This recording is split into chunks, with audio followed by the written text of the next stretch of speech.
Rail station থেকে বেরিয়ে আমি চললাম অটো স্ট্যান্ডের দিকে। ট্রেনটা লেট ছিল বলে আজ এই কুসুমপুরে আসতে আমার রাত হয়ে গেল।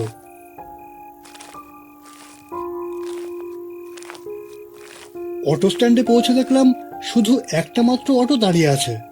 অটোর পাশে দুজন লোক দাঁড়িয়ে কথাবার্তা বলছে। এদের ভেতরেই কেউ হয়তো অটো চালক হবে। আমি তাদের কাছে গিয়ে জিজ্ঞেস করলাম, দাদা, আপনাদের মধ্যে অটো চালক কে আছেন? পান্নাহাটি যাবেন? না দাদা, আজ আর কোথাও যাওয়া হবে না। আসলে আপনি হয়তো জানেন না, গত 2 দিন ধরে আমাদের এখানে অটো ধর্মঘট চলছে। আমি এই অটোটা নিয়ে বেরিয়েছিলাম আমার কিছু নিজস্ব দরকারে, কিন্তু দাদা কোনো প্যাসেঞ্জার তো তুলতে পারবো না। দেখুন না দাদা, যদি একটু ম্যানেজ করা যায়। আসলে বুঝতেই তো পারছেন এত রাত হয়ে গেছে। দীপক, উনি যখন বিপদে পড়েছেন তাহলে এক কাজ কর, তুই তো বাড়ি ফিরবি, তোর বাড়ি ফেরার পথে ওনাকে হানিডাঙ্গা পর্যন্ত নামিয়ে দে, তারপর উনি হেঁটে চলে যেতে পারবেন। হ্যাঁ হ্যাঁ, হানিডাঙ্গা পর্যন্ত নামিয়ে দিলেই হবে। আসলে পান্নাহাটি আমার মাসির বাড়ি। আমি অনেকবার এখানে এসেছি। এখানকার রাস্তাঘাট মোটামুটি আমি সবই চিনি। আমাকে হানিডাঙ্গা পর্যন্ত নামিয়ে দিলেই বাকি রাস্তা আমি হেঁটে চলে যেতে পারবো, কোনো অসুবিধা হবে না। আচ্ছা, চলুন তাহলে। এরপর তারা অটো করে চললো হানিডাঙ্গার উদ্দেশ্যে।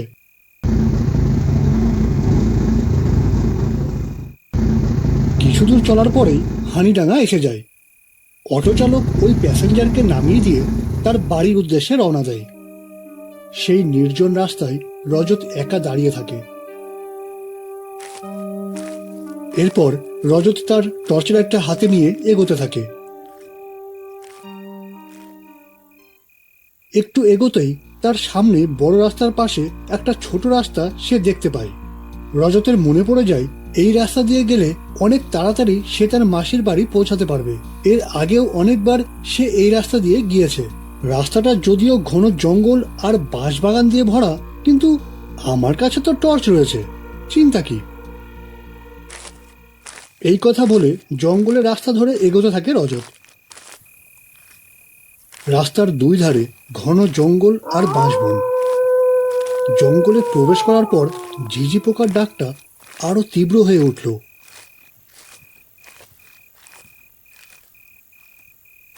জঙ্গলের মধ্যে থেকে অনবরত ভেসে আসতে লাগলো শেয়ালের হাড়হিম করা চিৎকার। এই পরিবেশের ভেতর দিয়ে হাঁটতে হাঁটতে এবার যেন রজতের শরীরটা একটু ভারী হয়ে আসলো।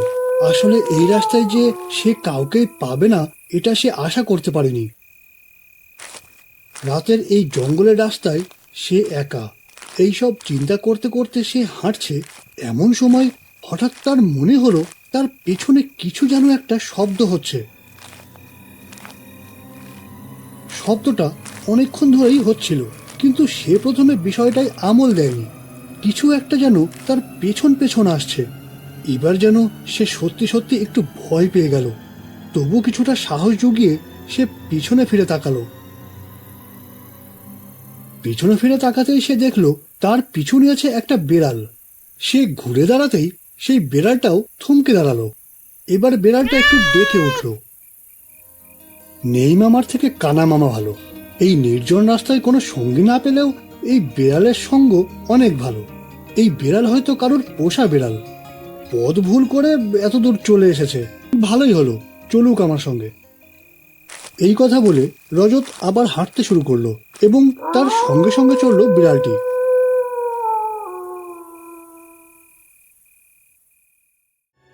কি বা কে এই বেড়াল?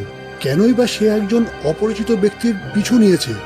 এই জঙ্গলের পথে রজতের জন্য আর কি কি বিপদ অপেক্ষা করে রয়েছে, এইসব জানতে হলে অবশ্যই দেখতে হবে আগামী সপ্তাহের পর্বটি। সুতরাং বন্ধুরা, চ্যানেলটিকে কিন্তু সাবস্ক্রাইব করতে ভুলবেন না।